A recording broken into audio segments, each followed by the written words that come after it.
मेरे प्रियो, आज हम परमेश्वर के वचन से यह जानेंगे, बाइबल पढ़ना क्यों जरूरी है। प्रियो, हम में से बहुत से लोगों में यह प्रश्न होगा कि बाइबल पढ़ना क्यों जरूरी है। बाइबल में ऐसा क्या छिपा है जिसके बारे में हमें जानना चाहिए। बाइबल पढ़ने से क्या होता है। इन सभी प्रश्नों का उत्तर प्रियो आज की इस वीडियो में हम जानेंगे। प्रियो, सबसे पहले हम इस बात को जान लेते हैं, हमारे मसीही जीवन का आधार वचन है। वचन ही परमेश्वर है। अगर आप वचन पढ़ते हैं तो इस बात को अवश्य जान लीजिए कि आप केवल वचन ही नहीं लेकिन वचन के द्वारा परमेश्वर को पढ़ते हैं, क्योंकि वचन ही परमेश्वर है।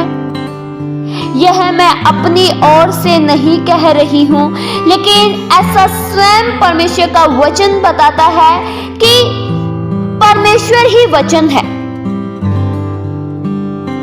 वचन में लिखा है, यूहन्ना 1 के उसके 1 वचन में, आदि में वचन था और वचन परमेश्वर के साथ था और वचन परमेश्वर था। प्रिय, वचन परमेश्वर था।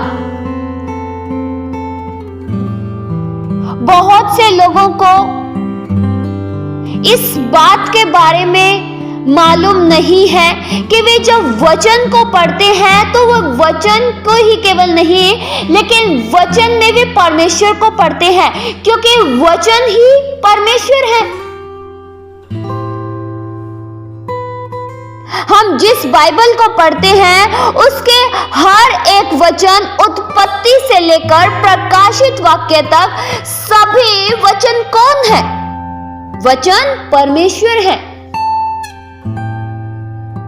आप जब वचन पढ़ते हैं तब आप परमेश्वर को पढ़ते हैं। आप परमेश्वर के बारे में जान पाते हैं, परमेश्वर के कार्यों के बारे में जान पाते हैं, परमेश्वर की महानता के बारे में जान पाते हैं, परमेश्वर के आश्चर्य कर्मों के बारे में जान पाते हैं। बाइबल परमेश्वर के बारे में सच साबित करती है, सच्चाई की बातों का उल्लेख करती है। प्रिय, परमेश्वर के वचन में एक मनुष्य को सुधारने, समझाने की पूरी क्षमता है। परमेश्वर के वचन एक मनुष्य के जीवन को बदल कर रख देते हैं। अगर एक मनुष्य गहराई के साथ परमेश्वर के वचन को पढ़े, समझे और उसे अपने दिलों में उतारे, तो प्रियो, मैं यह बताना चाहती हूं, वह व्यक्ति का जीवन फिर पुराना नहीं रहेगा। वह व्यक्ति अशुद्धता में नहीं जी सकता है, वह व्यक्ति गुनाहों में नहीं जी सकता है, क्योंकि वचन जीवनों को बदल देती है। परमेश्वर का वचन पवित्र आत्मा की प्रेरणा से रचा गया है और इस वचन में सुधारने, समझाने, बदलने की पूरी ताकत है। आप अपने दम से किसी मनुष्य को नहीं बदल सकते हैं, लेकिन अगर एक मनुष्य इस वचन को पढ़ता है और वचन को अपने दिलों में उतारता है, तो मैं ये बताना चाहती हूं, उस व्यक्ति का जीवन जरूर बदल सकता है, क्योंकि वचन जो पढ़ता है उसके जीवनों में परिवर्तन होना शुरू हो जाता है। प्रियो, आज ऐसे बहुत से लोग हैं, आप इस संसार में भी ऐसे बहुत से लोगों के बारे में जानते होंगे जो आपसे ये कहते होंगे कि वचन मुझे समझ में नहीं आता है। ऐसे मसीही लोग भी बहुत से कहते हैं कि मुझे वचन समझ नहीं आता है, वचन क्या कहता है मुझे कुछ भी नहीं पता चलता। कौन से वचन में क्या कहना चाहता है यह मुझे नहीं पता चलता है। ऐसे बहुत से लोगों के प्रश्न होते हैं। प्रियो, बाइबल को आप अपने ज्ञान से नहीं समझ सकते। इस बाइबल के वचन में बहुत ही भेद भरी बातें हैं। आने वाली बातों का भी बयान ये परमेश्वर के वचन करती है, और इस वचन को, इस सच्चाई की बातों को जानने के लिए हमें सहायक की जरूरत पड़ेगी। वे सहायक कौन है? पवित्र आत्मा। पवित्र आत्मा प्रियो आपके सहायक हैं। क्या आपने कभी इस बात को जाना? आप बहुत बार जब वचन पढ़ने जाते हैं तो आप पढ़ते हैं वचन और आपको समझ नहीं आता है तो आप बाइबल बंद कर देते हैं और कहते हैं मैंने वचन तो पढ़ा लेकिन मुझे समझ में नहीं आया। क्यों नहीं आया? क्या आपने पवित्र आत्मा को कहा मुझे वचनों की भेद भरी बातों को समझाइए, मेरे ऊपर वचन की गुप्त बातों को प्रकट कीजिए? क्या आपने कभी ऐसा कहा? आप पर परमेश्वर जरूर अपने वचनों का भेद प्रकट कर सकते हैं।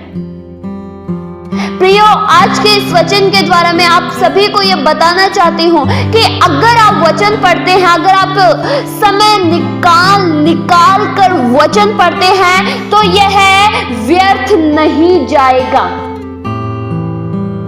अगर आप वचन पढ़ते हैं और वचनों को अपने दिलों में उतारते हैं तो आपने जो अपना समय वचन पढ़ने में लगाया है वह व्यर्थ नहीं जाएगा।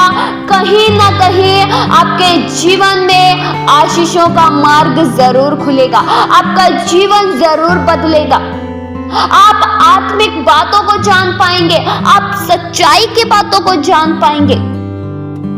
क्या सही क्या गलत, इन दोनों में अंतर को समझ पाएंगे।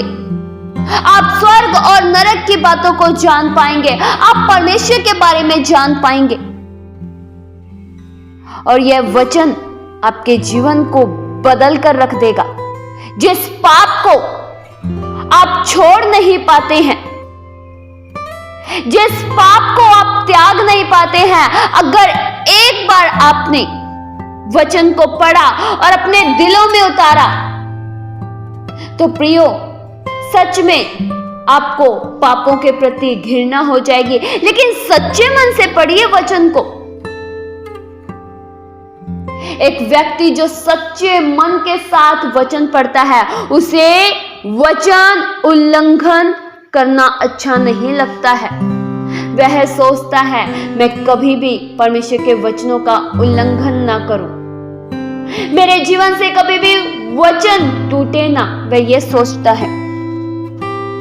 तो मेरे प्रियो, अगर आप वचन पढ़ते हैं, अगर आप बाइबल पढ़ते हैं तो वो व्यर्थ नहीं जाता है। आपके आत्मिक जीवन में उसके बहुत से फायदे हैं।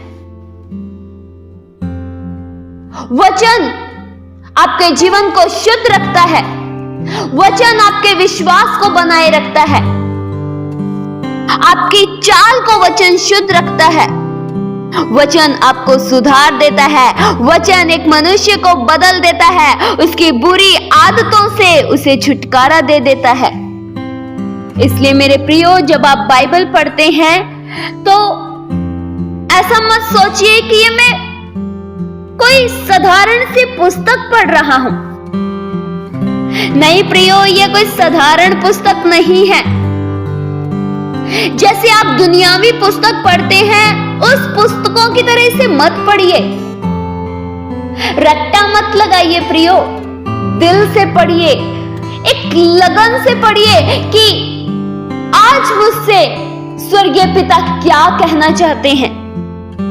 प्रियो, आप में एक लगन होनी चाहिए, आप में एक प्यास होनी चाहिए।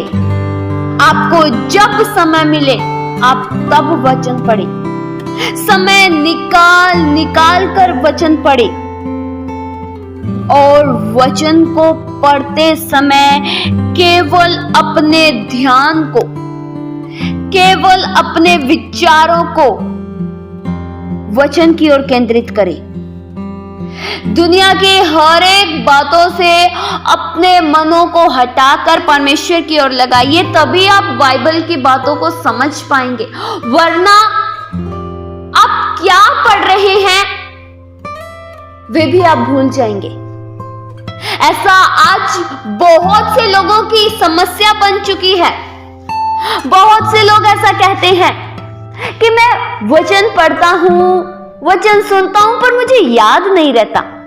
मैं भूल जाता हूं मैंने सुबह क्या पढ़ा था, मैं भूल जाता हूं मैंने दोपहर को क्या पढ़ा था।